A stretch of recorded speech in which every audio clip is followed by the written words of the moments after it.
ഭക്തജനങ്ങൾ, പ്രത്യേകിച്ച് അയ്യപ്പ ഭക്തന്മാർ സർവാത്മന സഹകരിക്കുന്നുവെന്ന് കാണുന്നത് സന്തോഷകരമാണ്. യഥാർത്ഥ ഭക്തർക്ക് ഇങ്ങനെയേ ചെയ്യാനാകും. ഭക്തി കേവലമൊരു പരിവേഷമായി അണിയുന്നവർക്ക് പ്രത്യേക അജണ്ടയുണ്ടാവാം.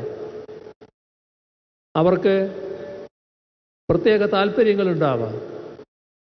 അവ മുൻനിർത്തി അവർ ഭക്തജന സംഗമം തടയാൻ എല്ലാവിധ പരിശ്രമങ്ങളും നടത്തി നോക്കി. അത് നമുക്ക് ബാധകമല്ല.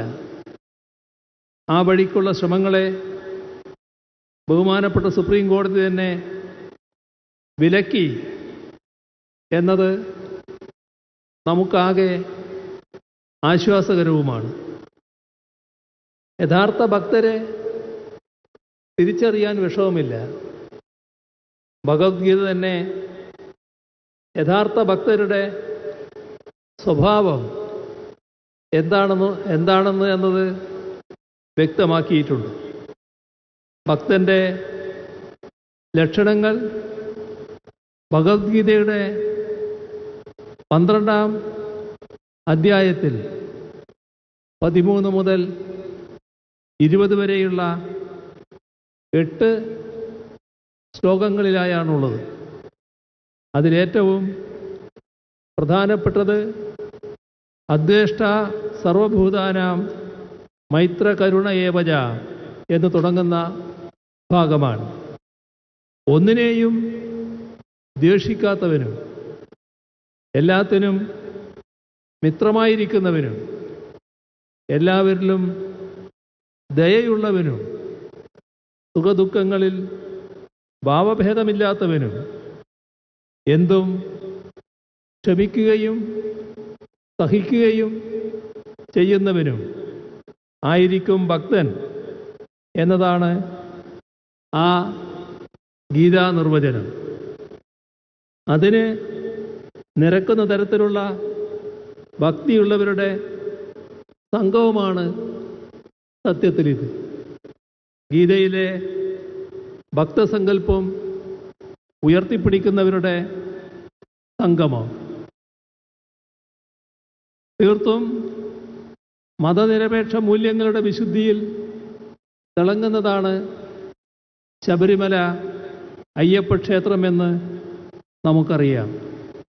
ഓരോ മതവും വിശ്വാസ പ്രമാണവും തങ്ങളുടേതായ ആരാധനാലയങ്ങളും അനുബന്ധ രീതികളും പിന്തുടരുമ്പോൾ എല്ലാ ജാതി മത ചിന്തകൾക്കും വിശ്വാസങ്ങൾക്കും അപ്പുറം എല്ലാവരും ഒരുമിച്ചൊന്നായി എത്തിച്ചേരുന്ന ഇടമാണ് ശബരിമല.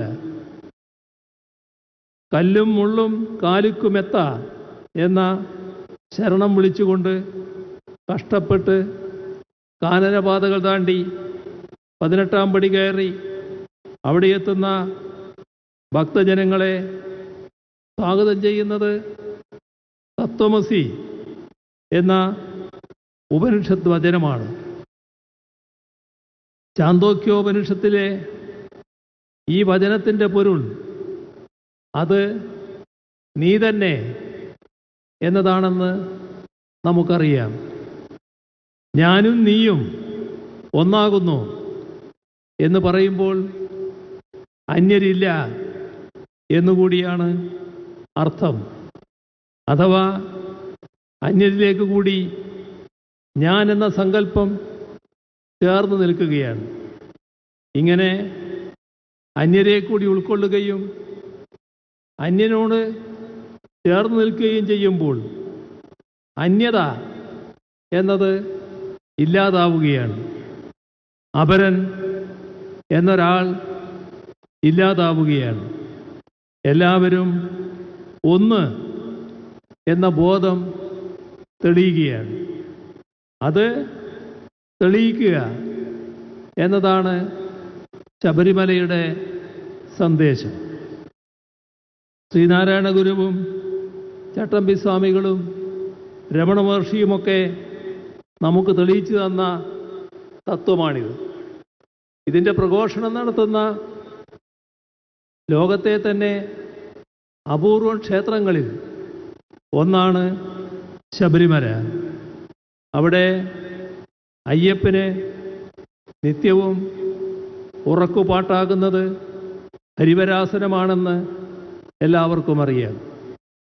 ആ കൃതി ചിട്ടപ്പെടുത്തിയത് നിരീശ്വരവാദിയായ ദേവരാജൻ മാസ്റ്ററാണ്. അത് ആലപിച്ചതാകട്ടെ ജന്മം കൊണ്ട് ക്രൈസ്തവനായ യേശുദാസുമാണ്. സന്നിധാനത്തിലേക്കുള്ള യാത്രാമധ്യേ അയ്യപ്പ ഭക്തന്മാർ തൊഴുതു നീങ്ങുന്നത് വാവർ നടയിലൂടെയാണ്. വാവറാകട്ടെ ഇസ്ലാമാണ്. മധ്യ കേരളത്തിൽ നിന്ന് മല ചവിട്ടാൻ പോകുന്ന അയ്യപ്പ ഭക്തർ ക്രൈസ്തവ ദേവാലയമായ അർത്തങ്കൽ പള്ളിയിലും കാണിക്കയിടുന്നു.